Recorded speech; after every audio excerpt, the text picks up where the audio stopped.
Hola, espero que se encuentren muy bien. Mi nombre es Araceli Farías y soy tu profesora de historia. Bueno, el siguiente video tiene la finalidad de que podamos revisar juntos y retroalimentar en qué nos equivocamos, cuál era la intención que tenía la pregunta y poder mejorar y poder modificar aquellas respuestas que no lograron el objetivo al 100%. ¿Ya? El tema que vamos a trabajar es la conquista de Chile. Bueno, los invito entonces a que saquen una hoja o en su propio cuaderno.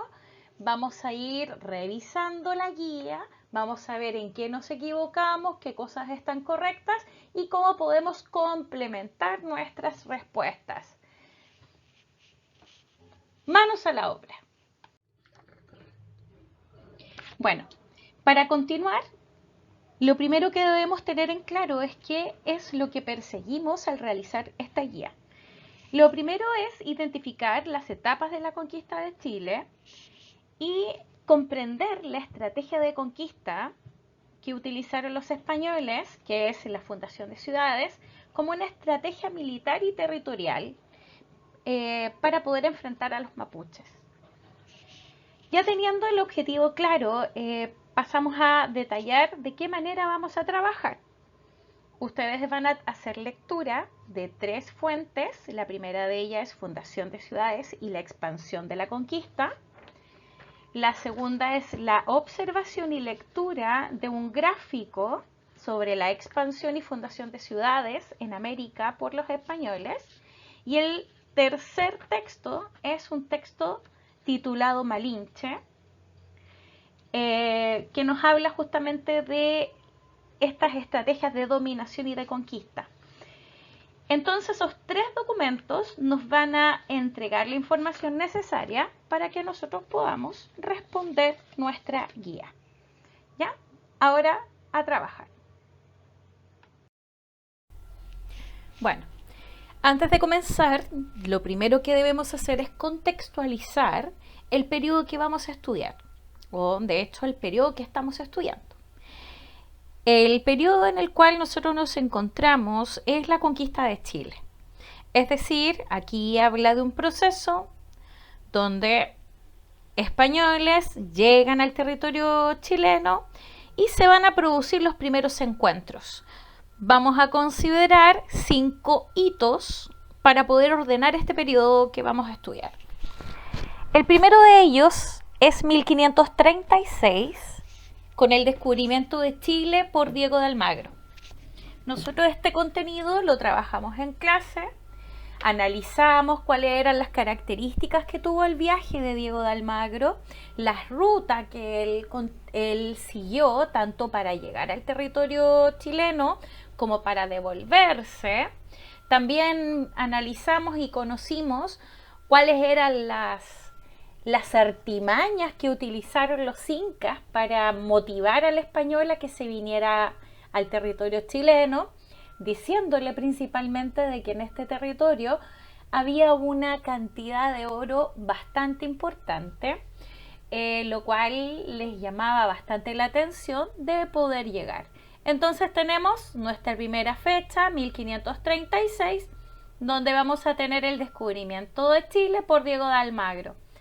A modo de conclusión, sabemos que esta campaña que realizó Almagro fue un fracaso.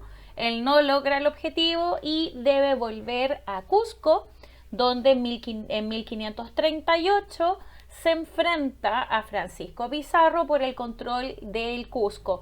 Lamentablemente para Almagro no le fue bien, fallece en lo que fue la batalla de la Salina y lamentablemente desaparece de la faz de la tierra. Ya en 1541 vamos a tener un segundo intento, un segundo hito relevante, donde ya el personaje cambia. Ahora es Pedro de Valdivia quien llega al Valle del Mapocho junto con su hueste. Recuerden que para Pedro de Valdivia va a ser más complejo el escenario. ¿Por qué? Porque él no tenía una capitulación, no era el titular de las tierras. no tenía los recursos necesarios para poder llegar a Chile. Y cuarto elemento, contaba con la pésima fama que tenía el territorio por las experiencias que había relatado la poca hueste que alcanzó a salvarse de la expedición de Almagro. Entonces, Valdivia en 1541 va a llegar al Valle del Mapocho, que va a ser un valle bastante auspicioso, es decir, va a tener muchas garantías. Por ejemplo, va a tener dos brazos de río que van a entrecruzar este valle, que es por un lado el río Mapocho y por otro lado el río de la Cañada, los cuales van a posibilitar de que este lugar sea bastante importante para el área agrícola y para el área pastoril. También debemos considerar que en el Valle del Mapocho vamos a tener la presencia del Cerro Huelén, que posibilitaba al español tener un lugar de observación de toda la perspectiva del valle y poder detectar si es que venía algún pueblo hostil, etcétera, antes de que ocurriera el enfrentamiento. De hecho, el Valle del Mapocho lo vamos a considerar como un lugar estratégico para la fundación del territorio en Chile. Ya tenemos entonces acá 1541, Valdivia y la fundación de Santiago de la Nueva Extremadura. Ya tenemos entonces los dos primeros hitos que nos explican la contextualización de este periodo. Tercer hito. El tercer hito viene a considerar la expansión territorial a través de la fundación de ciudades y la construcción de fuertes defensivos. Este periodo o esta acción la vamos a considerar dentro de 1544 a 1598. ¿Por qué razón? Porque principalmente dentro de este periodo es donde se va a desarrollar la ampliación del territorio de dominio por parte del español. Primero, la primera acción va a ser fundar la ciudad de La Serena en 1544. Siguiente, van a ocupar el territorio de Valparaíso, específicamente el sector de Viña del Mar, donde estaba el estero del Marga Marga, donde va a ser utilizado por Valdivia para la extracción de oro y la creación de lavaderos de oro. Concepción va a ser fundado en 1550, Valdivia en 1552 y Osorno y Chiloé en 1554 y Chillán en 1580. Ahí, si ustedes se dan cuenta, hay una estrategia de ocupación del territorio, pero vamos a tener un elemento importante, que el mapuche no va a dejar que estos asentamientos españoles permanezcan por mucho tiempo en los lugares. De hecho, aquí se va a provocar un enfrentamiento que nos va a dar paso a nuestro cuarto hito, que es considerado la primera etapa de la Guerra de Arauco, o conflicto armado entre españoles y mapuches. Esto lo vamos a categorizar y lo vamos a considerar dentro de 1546 a 1595. De hecho, si se fijan, el cuarto elemento va a partir 5 años de la fundación de Santiago de la Nueva Extremadura. Es decir, aquí ya tenemos los primeros enfrentamientos con los pueblos que habitaban el territorio chileno, y una de las primeras batallas va a ser de Quilicura 1546, donde nosotros la trabajamos a través de un video que era la vida del Toqui Leftraru, donde justamente en Quilicura Leftraru lo toman prisionero y es parte de la hueste de Pedro de Valdivia y conoce las estrategias que van a utilizar los españoles, tales como el uso de las armaduras, el uso del caballo, etc. Segunda gran batalla vamos a tener a Tucapel en 1553, donde Pedro de Valdivia lamentablemente pierde la vida y Leftraru o Lautaro queda como líder absoluto de la revuelta mapuche. Tercera batalla, Peteroa 1557, Lautaro pierde la vida, pero aquí hay un factor. Recuerden ustedes que el mapuche nunca queda sin liderazgo ante el conflicto, sino que mantiene un liderazgo a partir de los loncos. Es decir, cualquier lonco podía optar a ser toqui, podía optar a liderar, el ejército mapuche. Aquí no había un problema de liderazgo, sino cualquiera podía tomar el control. De hecho, esa es una de las ventajas que tuvieron los mapuches, que nunca se quedaron sin liderazgo. En Purén vamos a tener en 1570, vamos a tener ahí el personaje de Caupolicán, donde lamentablemente va a tener una de las muertes más horrorosas. Pero era parte de la lógica de cómo dominaba el español a los pueblos originarios durante el periodo. Después, con García Hurtado de Mendoza, vamos a partir con una campaña de pacificación, la cual lamentablemente no va a ser lo totalmente fructífera.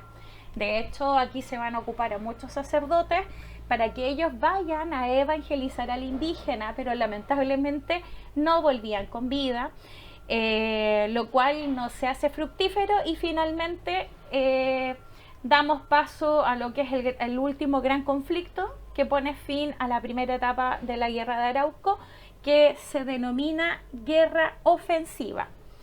Y aquí ya tenemos la última batalla, que es 1598, que es un triunfo mapuche liderado por Pelantaru, donde se logran 3 elementos fundamentales. El primero es el reconocimiento del Estado-Nación mapuche como legítima dueña del territorio. Ojo aquí, que a partir de 1598 el español va a reconocer como frontera entre el pueblo mapuche y el pueblo español el río Biobío.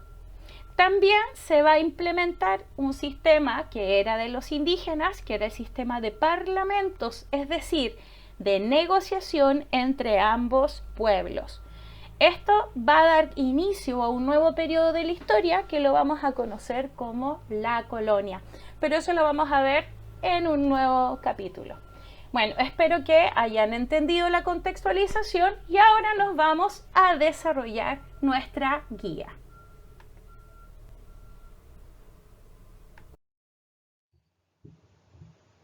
Información complementaria.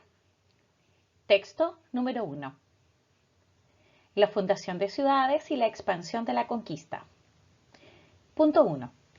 Los españoles conquistadores constituían un pequeño grupo que se instalaba en los territorios desconocidos. Punto 2. Desde muy temprano se hizo habitual la fundación de ciudades, lo que significaba además que los españoles tenían la intención de quedarse en Chile y América. 3. Fundar una ciudad significaba organizar un espacio para una nueva sociedad. 4. La mayoría de las ciudades tenía un plano damero o tablero de ajedrez que estaba dividido en manzana y solares. 5. Una vez que se trazaba la ciudad, se creaba el cabildo. Era una institución que representaba a los vecinos. 6. La función del cabildo era velar por los intereses de los vecinos. 7. La conquista se expandió en los denominados polos de conquista, entre los que podemos mencionar Santo Domingo, La Habana, México, Panamá y el Cusco.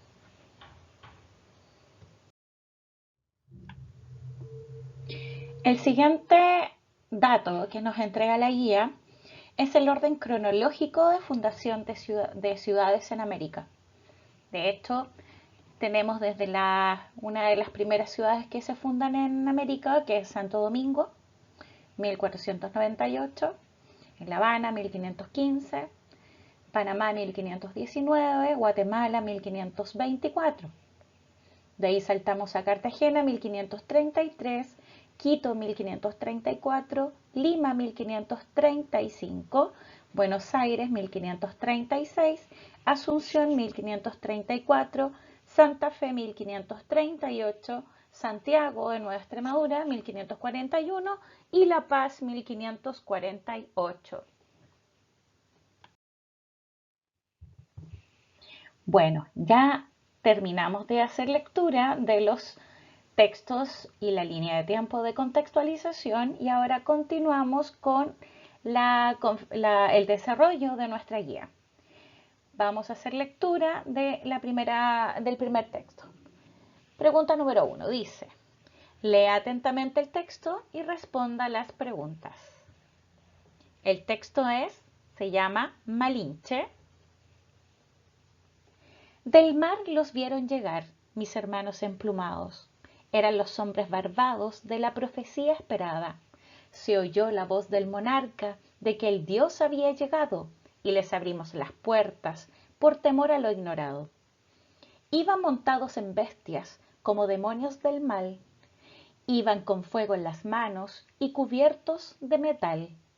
Solo el valor de unos cuantos les opuso resistencia y al ver correr la sangre se llenaron de vergüenza, porque los dioses ni comen ni gozan con lo robado. Y cuando nos dimos cuenta ya todo estaba acabado. Y en ese error entregamos la grandeza del pasado, y en ese error nos quedamos 300 años esclavos.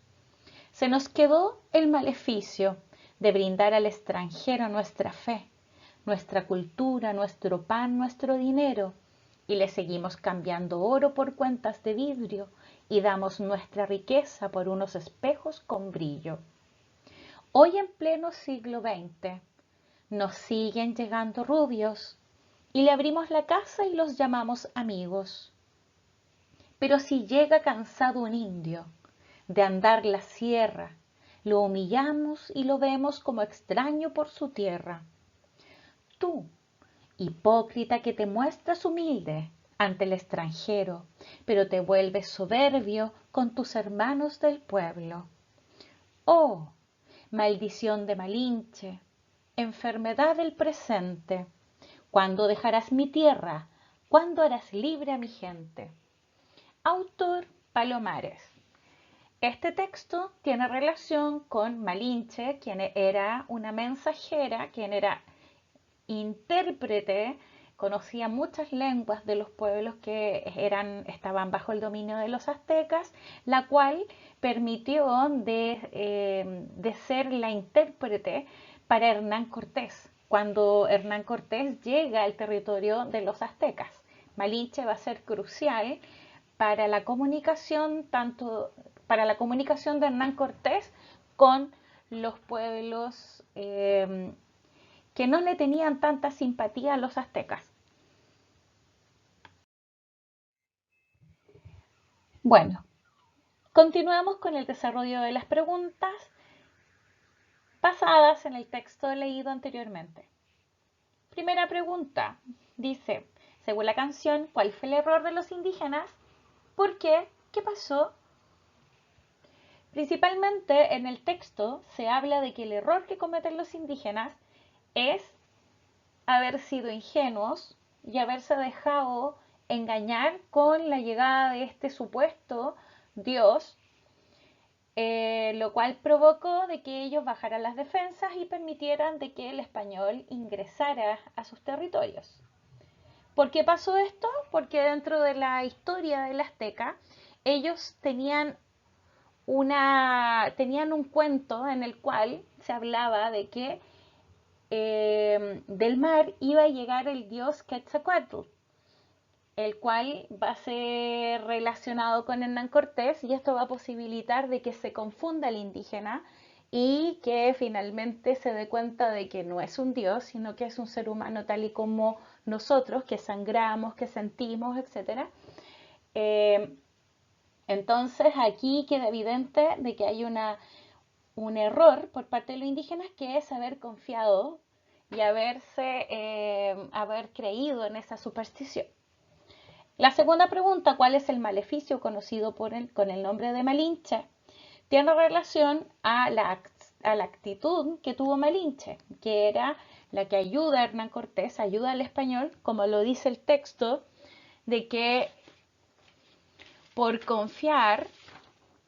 confiar en los desconocidos, entrega su cultura, entrega la fe, entrega el pan, entrega el dinero. Es decir, que la pone en una condición de ingenuidad, más que todo porque no es humilde ante su pueblo, sino que prefiere ayudar al foráneo, al español en este caso, y no ayudar a su propio pueblo. Continuamos con la revisión de nuestra guía, vamos con la pregunta 3. Y hoy le seguimos cambiando oro por cuentas de vidrio y damos riqueza por sus espejos con brillo. ¿A qué se refiere? Hoy pasa lo mismo. Cuando hablamos a qué se refiere, tenemos que hacer una interpretación de lo que habrá querido decir el autor con esta frase. A modo de respuesta, se refiere a que seguimos cambiando nuestros tesoros, las cosas más importantes para nosotros, por cosas que no son tan importantes.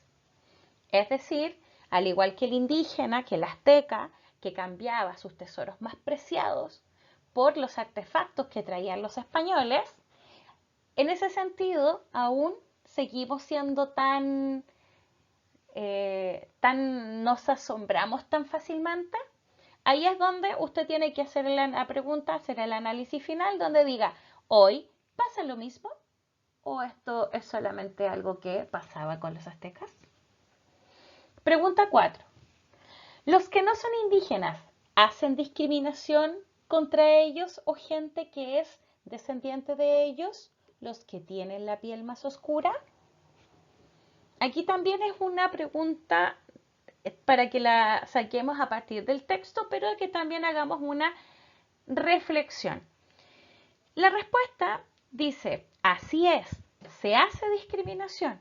Por ello se habla de la maldición de Malinche, ya que hace que el individuo, es decir, el no indígena, prefiera lo que viene de fuera y no respete ni valore su propia cultura, sus propias raíces. Por ello, lamentablemente, humilla a quien posee raíz indígena. Ahí también queda una reflexión de saber si esto está bien o está mal, cómo podemos cambiar, cómo podemos mejorar. Continuamos con la segunda parte de nuestra guía, donde vamos a analizar imágenes. Tenemos dos planos de 1500, uno de ellos, 1541, y otro es de 1600, de Huamampoma, que nos muestran cómo es la fundación de las ciudades por los españoles. De hecho, ahí observamos claramente una forma característica de la distribución de los terrenos. Ya, vamos a la primera pregunta. Dice, ¿qué te llama la atención del diseño de la ciudad que aparece en el dibujo? ¿Qué forma tiene? A simple vista observamos que la distribución del plano considera pequeños cuadrados internos. Cada uno de estos cuadrados era una hacienda, es decir, había una casona grande donde vivía el dueño del terreno y también habían sectores de producción agrícola como también de producción ganadera. Estos terrenos principalmente eran otorgados por el conquistador a su hueste a modo de pago por los servicios en la conquista. Aquí observamos de que tenemos un plano que tiene esta misma estructura y también acá en el plano de la Fundación de Santiago vamos a encontrar la misma división. Si se dan cuenta también son cuadras en las cuales van a estar estas haciendas que observamos aquí con mayor detalle. Entonces, vamos poniendo los elementos que nos llaman la atención. Me imagino que el primer elemento es la distribución que se hace de la ciudad. Segundo, se parece a un tablero como de ajedrez o un tablero de damas. Y lo otro interesante también es que se nota que cada una de las divisiones es un territorio ocupado por una familia. De hecho, aquí son grandes las extensiones de tierra. Segunda pregunta. ¿Cómo se llama este diseño de fundación de ciudades realizada por los españoles? En la pregunta anterior ya habíamos dado alguna pista. De hecho, si ustedes se fijan o observan, es como si fuese un tablero. Acá yo podría poner una ficha y puedo ir avanzando en este tablero como si fuese un tablero de damas. Bueno, una de las características que le va a otorgar el nombre a este tipo de planos es justamente esta similitud al tablero de damas. El nombre por el cual se le va a conocer es tablero de damero. ¿Ya? Y la función que cumplía era ordenar la distribución de las tierras otorgadas a los españoles y también hacer la división de los edificios más relevantes en las zonas centrales de la ciudad fundada. Por ejemplo, en el caso de la Fundación de Santiago, en el centro de la ciudad, aquí donde estoy mostrando, ustedes van a tener la catedral, van a tener la casa del gobernador, van a tener la Real Audiencia, van a tener el cabildo, los cuales siempre van a estar bordeando lo que se conoce como la Plaza de Armas. Si nos vamos acá, en el mapa anterior, aquí tenemos la Plaza de Armas, si se fijan está la catedral y los principales edificios en las zonas cercanas a la Plaza de Armas. O sea, tiene una función de distribución del espacio. Continuamos entonces ya con el último ítem, que es de vocabulario, donde vas a encontrar 11 conceptos como capitulación, hueste, guerra ofensiva, guerra defensiva, mapuches, merced de tierra, encomienda, malocas y malones. Ahora puedes ir revisando si concuerdan o coinciden tus definiciones con las definiciones entregadas. Muchas gracias por el trabajo y nos vemos en un próximo video de Historia de Chile, sexto básico, del Liceo Bicentenario Domingo Santa María. Chao chicos y chicas, nos vemos.